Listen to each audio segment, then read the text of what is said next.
My name is Patrick Irwin. Hi, my name's Ivory. And my name is Allie Brooks. I'm Sarah Ripley. When I just learned about the story today in the museum about President Xi helping out Mr. Gardner, I really like it because I never thought that a president could be so generous to one person and help them fulfill their dream. I never would have thought that President Xi would actually notice such an insignificant letter to him, or at least that's what I would think about the letter.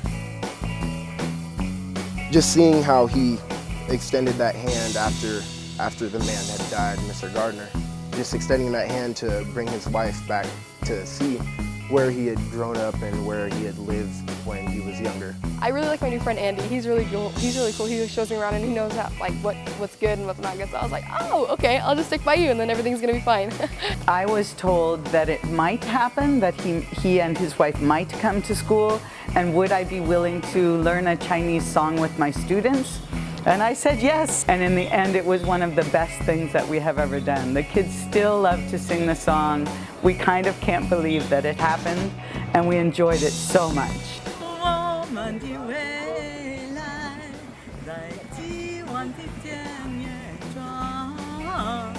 When President Xi came to the school, it was so incredible. Everything was working smoothly and everything went well. And I just thought, wow, I can't believe he's here. And then when he extended the hand for us to go to China, I just couldn't believe it. I wanted to come so bad, and here I am today.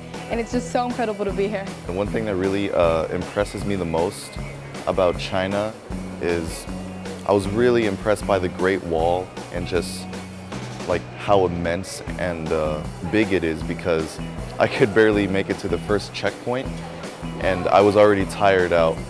And I work out a lot, so that was a real workout for me. It's so fun, it's so amazing, and I love everything that we've seen so far, especially the Great Wall. If I were to meet President Xi, I would say thank you so very much for coming and giving me the opportunity to come here. If I got the chance to meet President Xi, I would express my gratitude and my thanks for him allowing us to come and just see this beautiful country, see all these things that we've never seen before, and experience a culture different from ours, a culture that's been here way before ours and that we've branched off of in some ways. When I think of China, I think of a world power. I mean, I think of a very important, impressive country, and I think that I see that as well. I see it in the education system. I see the drive to be the best country that they can possibly be, so it's an impressive place. There are a couple differences that I've noticed between the China that we see on TV back home and the China that we read about and different things that they taught us. There's a lot more.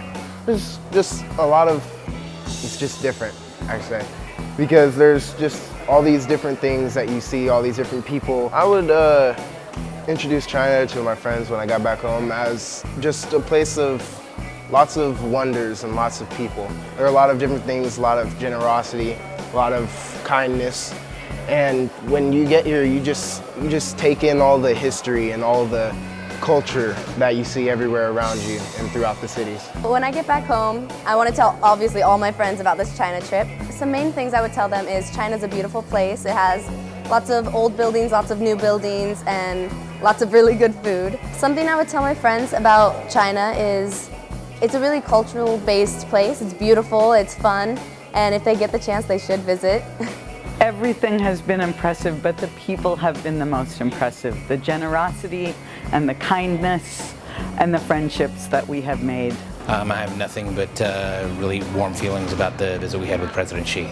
I don't need to tell him how great the Great Wall is or the Forbidden City is, because he knows that, but I would just thank him for his generosity, for the opportunity, and explain to him how important this was for my students so that they get a sense of what the world is like and, more importantly, what China is like. I think it's really cool because it's like the first bridge that was building like friendship for like the Americans and the Chinese people, and it's like, oh look, we're like another bridge, and I was like, it's just another bridge building and building, and I thought that was really cool because we're another bridge, and I was like, oh, well, I want to be known for something like that too.